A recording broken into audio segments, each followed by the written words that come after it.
নমস্কার বন্ধুরা, কেমন আছো তোমরা সবাই? আশা করি তোমরা সবাই খুব ভালো আছো, সুস্থ আছো। আমি খুব ভালো আছি, আমার ফ্যামিলির সবাই খুব ভালো আছে। আমি রিয়া, আর দ্য রিয়া ফ্যামিলিতে তোমাদেরকে জানাই অনেক অনেক স্বাগত। তো এখন প্রায় 9টা বাজে, আর আমার সকালবেলা পড়ানো কমপ্লিট। এবার নিচে যাব, দেখবো মা কি রান্নাবাটি করছে, যেটুকুনি বাকি আছে করব।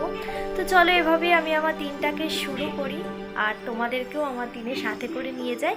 আশা করি তোমাদের ভিডিওটা খুব ভালো লাগবে। তো চলো, কি রান্না করছো মা?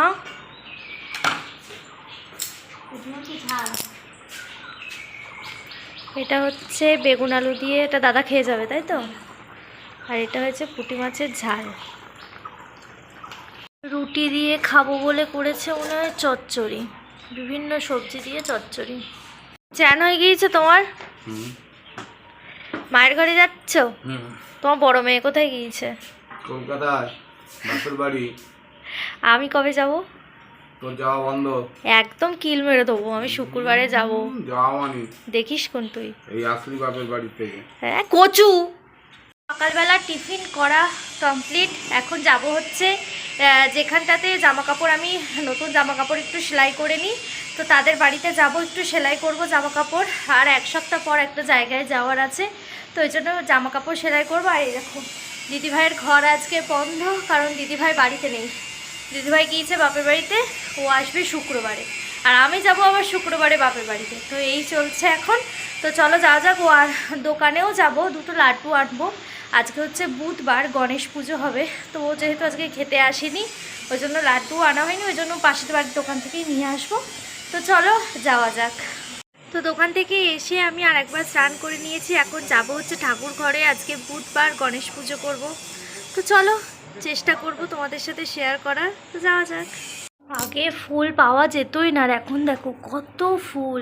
এটা হচ্ছে নিচের ফুলগুলো, হচ্ছে ওর জন্য, ও এসে বেলায় দেবে মায়ের পায়ে। আর এগুলো সব আমার জন্য, মন ভরে সাজাবো।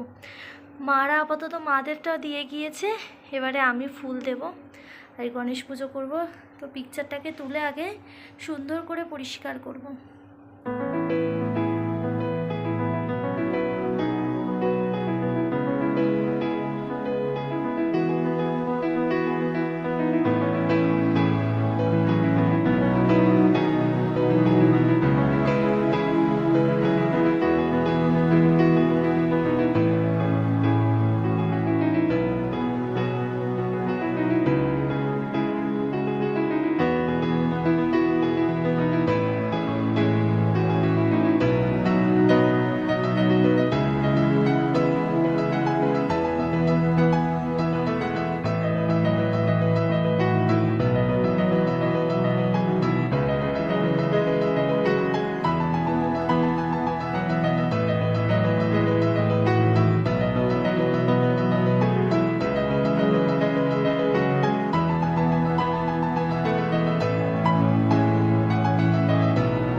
প্রায় 2:30 বাজতে যায় আর আমার খাওয়া দাওয়া কমপ্লিট।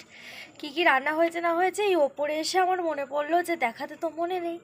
আসলে কি হয়েছে কি, ঠাকুর ঘরের থেকে এসে রান্না বসিয়ে তো আজকে হচ্ছে জল ছিল না, মানে কেনা জল ছিল না আমাদের, যেহেতু কেনা জলে সমস্ত রান্নাবাটি হয়, তো কেনা জল দিয়ে গেছে, তারপরে রান্না করেছি। ও খেতে চলে এসেছিলো, সকাল থেকে খাইনি ও খেতে চলে এসেছিলো। সমস্ত কিছু মিলিয়ে মিশিয়ে এত তাড়াহুড়ো ছিল, এত পরিমাণে মানে ব্যস্ততা ছিল, যার জন্য ফোনেরটা আর অন করতেই পারিনি। তো আপাতত খাওয়া দাওয়া হয়ে গিয়েছিলো। আজকে করেছিলাম হচ্ছে আলু কলা দিয়ে পোনা মাছের তরকারি, বড়া ভাজা, ডাল, আর হয়েছিল পুঁটি মাছের ঝাল। এই কটাই আপাতত রান্না হয়েছিল। খেয়ে দিয়ে ওপরে চলে এসেছি, এখন একটু শুয়ে নেব, তারপর আবার বিকালে ওরা পড়তে আসবে। 4:30 থেকে ওরা এখন পড়তে আসছে, ওরা এখন 5টার সময় করে আসছে না। তার কারণ ওদের এটা ঈদের মাস চলছে, রোজায় থাকতে হয়, তো ওই 7টার আগে ছুটি দিয়ে দিতে হয়, কারণ তারপরে গিয়ে ওরা ইফতার করে। তো ওই জন্য 4:30-র সময় আসছে। তো একটু শুয়ে নেব, একটু পরে ওরা চলে আসবে, ওর পড়াতে বসে পড়বো। তো চলো একটু রেস্ট নিয়ে নিই। তো আমার পড়ানো হয়ে গিয়েছে আর এখন বসে গিয়েছি আমি আর পাপি টিফিন করতে। কি টিফিন করেছি বলো তো? এই যে ছোলা ভাজা, আর এটা হচ্ছে গাজর, আর হচ্ছে বাঁধাকপি দিয়ে একটা বড়া, মুড়ি, আর আমারও তাই। কেমন হয়েছে পাপি? আর ছোলা ভাজার রিয়াকশনটা দাও। একদম পুষ্টিকর খাবার, তাই তো? চলো খেয়ে নিই, আমরা টিফিনটা করে নিই। তো এখন 10টা বেজে গিয়েছে আর আমাদের খাওয়া দাওয়াও পুরো কমপ্লিট হয়ে গিয়েছে। তো এখন হচ্ছে ফ্রেশ হব, ফ্রেশ হয়ে শুয়ে পড়বো। তো এই ছিল আজকে আমার সারাদিনের ভিডিও। আশা করি তোমাদের ভিডিওটা খুব ভালো লেগেছে। যদি ভিডিওটা ভালো লেগে থাকে তাহলে অবশ্যই একটা লাইক করো, আর যারা আমার ভিডিওটা প্রথম দেখছো তাহলে অবশ্যই আমার চ্যানেলটাকে সাবস্ক্রাইব করে দিও, আর পাশে থাকা বেল আইকনটা প্রেস করো যাতে আমার ভিডিওগুলো সবার প্রথমে তোমাদের কাছে পৌঁছতে পারে। তো দেখা হচ্ছে নতুন কোনো ভিডিওতে। আপাতত টাটা, গুড নাইট।